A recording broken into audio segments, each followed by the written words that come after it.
The problem on finding the Z transform ROC of x of n is equal to 1 by 2 whole to the power of modulus of n, and had to sketch its poles and zeros. Now question here is x of n is equal to 1 by 2 whole to the power of modulus of n. That means this signal is existing from minus infinity to plus infinity. It is not expressed in terms of u of n or u of minus n minus 1. U of n is right-sided sequence. U of minus n minus 1 is a left-sided sequence here.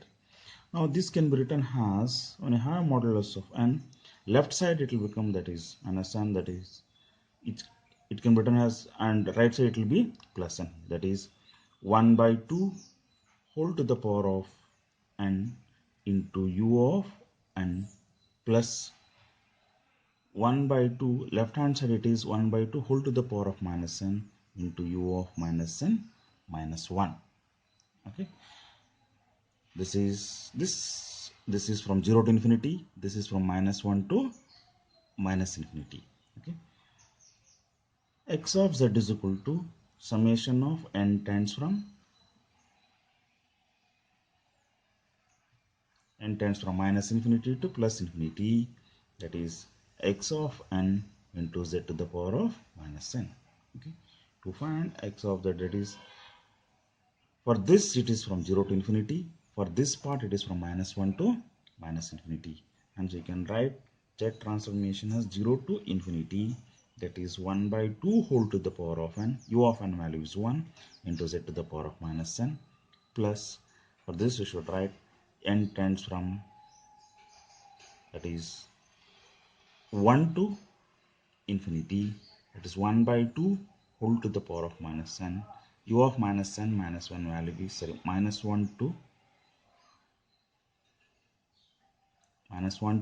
minus infinity, u of minus n minus 1 value is 1 into z to the power of minus n here. Okay, now this can be written as x of z is equal to summation of n tends from 0 to infinity, this is 1 by 2 z inverse its whole to the power of n, plus this is summation of n tends from minus 1 to minus infinity, this is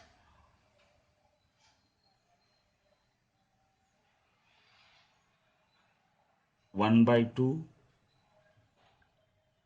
whole to the power of minus 1 z to the power of minus 1 whole to the power of n you can write.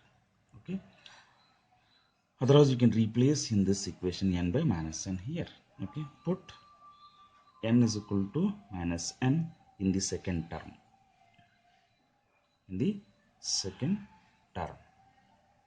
You can write x of z is equal to, first term you keep it as it is, 0 to infinity, that is 1 by 2 z inverse its whole to the power of n, plus when n is equal to minus n, this will become plus 1 to plus infinity, summation of n tends from 1 to infinity.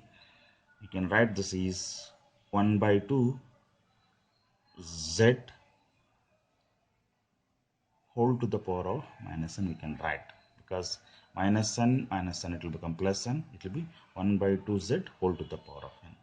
Okay, we know the series, if it is 0 to infinity we can write 1 divided by 1 minus 1 by 2 z inverse, plus this is, since it is starting from 1, we should write 1 by 2 z whole divided by 1 minus 1 by 2 z. Okay, that is, this convergence exists when 1 by 2 z inverse is less than 1. This convergence exists when 1 by 2 z is less than 1. That is, this is nothing but z inverse, that is z 1 by 2 z is less than 1. 1 by 2 is less than z, where z is greater than 1 by 2. ROC for this part is z is greater than 1 by 2. ROC for this z is less than 2. ROC for this part is z is less than 2. Okay, now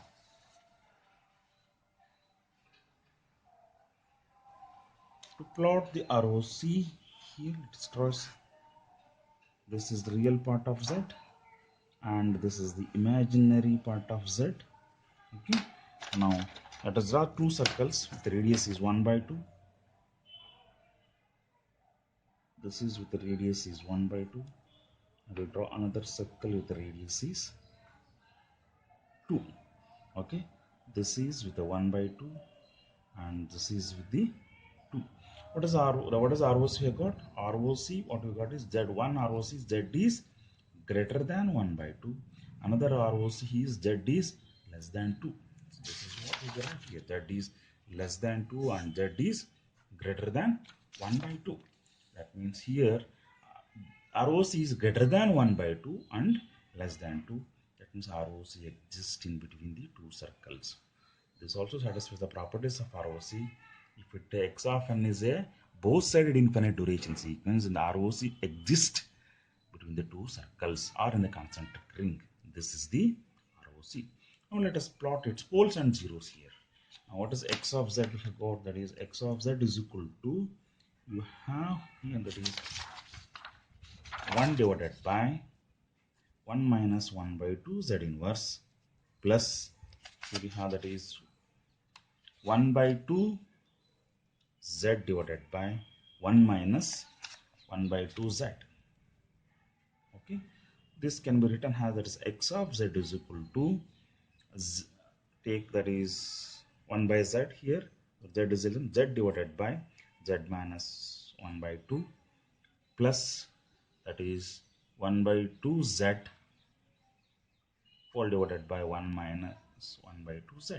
Okay, take its LCM, you'll get that is z minus 1 by 2 into 1 minus 1 by 2 z, and this is multiplied by z into 1 minus 1 by 2 z plus 1 by 2 z into z minus 1 by 2. You'll get that is this is z minus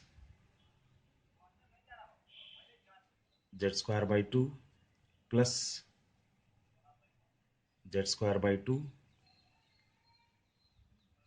minus z by 4 whole divided by, this we keep it as it is, factors z minus 1 by 2 into 1 minus 1 by 2 z. Okay, this term and this terms get cancelled. In these two you can get a z common, or sorry, that is 4 minus, that is in take z common you get 1 minus 1 by 4 whole divided by z minus 1 by 2 into 1 minus 1 by 2 z. This is nothing but 4 minus 1 is 3 by 4 z whole divided by that is z minus 1 by 2 into 1 minus 1 by 2 z.